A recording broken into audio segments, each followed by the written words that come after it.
Oke guys, jadi ini adalah rakitan dengan budget 15 juta untuk 3D design, desain gitu ya, dan juga gaming tipis. Jadi nanti GPU-nya pakai RTX 4060 dengan budget kurang lebih 15 jutaan.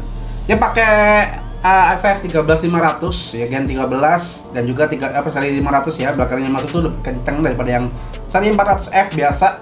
Jadi lebih memanfaatkan budgetnya juga di 15 jutaan. Nah, untuk sekilas penampakannya kayak gini. Nanti habis ini kita bahas untuk spek lengkapnya kayak gimana. Jadi stay tune aja ya. Oke, ini aku jelasin dikit karena kebetulan ada catatannya. Karena ini mobonya tuh ternyata dari si user ya, jadi bukan dari kita. Kecuali mobo, jadi yang lain-lain itu semua dari kita.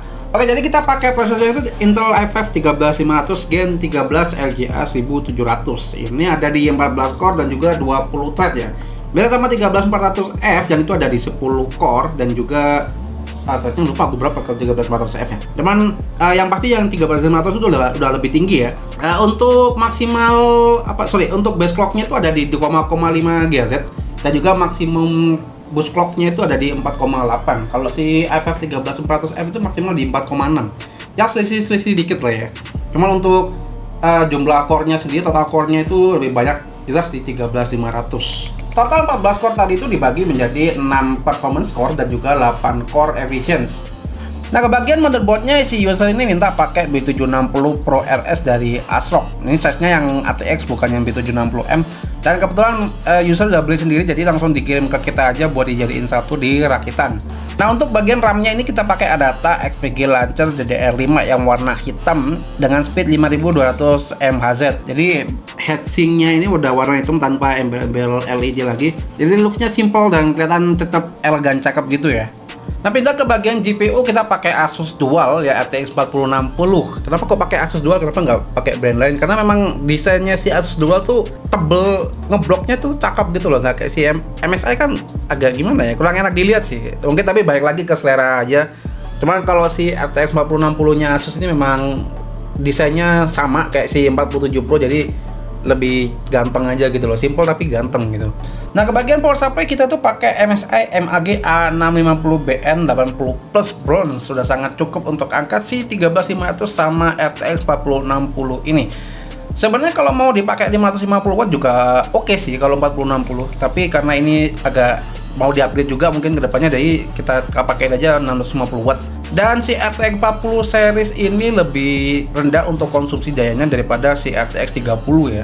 Nah, bagian casing ini pakai Phenom RX Continental S7 hitam, dan ini memang sesuai requestnya user ya, mintanya pakai casing ini harus pakai Continental S7. Ini bagian depannya memang sangat cakep ya.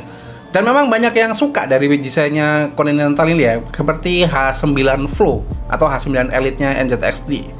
Dan di 2023 memang banyak model-model casing yang kayak gini dari berbagai brand.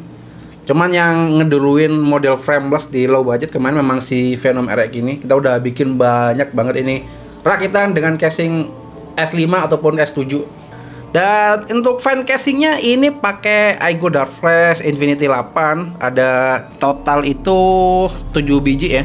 Di samping 3 untuk intake dan juga di bawah 3 untuk intake. 1 di belakang untuk egg house. Bisa disetting satu warna langsung dari polychrome ARGB-nya ASRock. Jadi kita set satu warna aja biar lebih looks-nya elegan, warna orange gini. Pindah ke bagian CPU cooler, ini pakai Deepcool LS720 SE atau yang ada infinity mirror-nya gini. Modelnya cakep, memang kotak-kotak agak rounded gitu ya. Jadi awalnya tuh user minta yang versi 240 mm. Akhirnya pindah pikiran, di-upgrade ke versi 360 mm biar lebih adem ya performanya. Jadi Deepcool LS520 SE atau LS720 SE ini memang banyak yang suka dari segi desainnya. Terbukti karena memang rakitan kita yang ke belakang itu banyak yang minta pakai I/O liquid ini. Nah, untuk fan-nya sendiri ini pakai bawaan. Jadi yang fan case-nya pakai Aigo Dark Flash Infinity 8. Fan dari liquid cooler-nya ini bawaan dari Deepcool.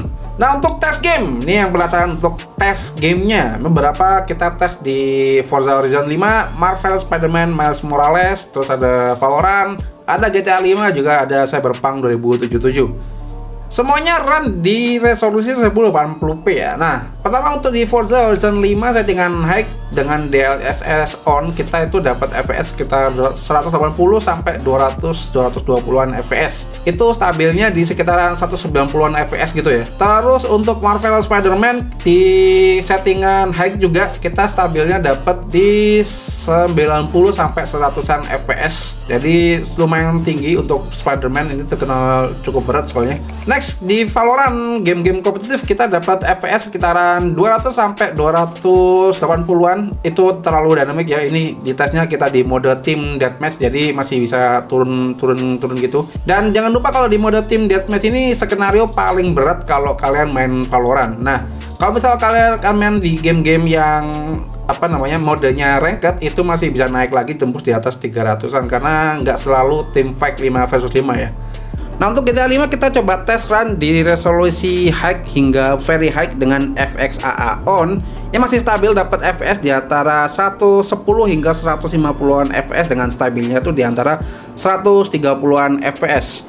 Nah, untuk suhunya dari GPU RTX 4060 Dual sendiri ini masih stabil di angka 57 derajat ya. Dengan USG-nya itu 90-an% gitu. Nah, untuk CPU-nya sendiri ini stabil di 44 derajat dengan USG-nya sekitar 30%. Jadi performanya sendiri dari LS720 SE atau AIO-nya dari Deepcool ini sangat bisa diandalin buat ngademin ya waktu skema kita gaming gitu, apalagi untuk load yang tinggi. Nah, gimana menurut kalian rakitan 15 jutaan yang kali ini? Kalau ada pertanyaan ataupun bahan diskusi langsung tulis saja di kolom komentar guys.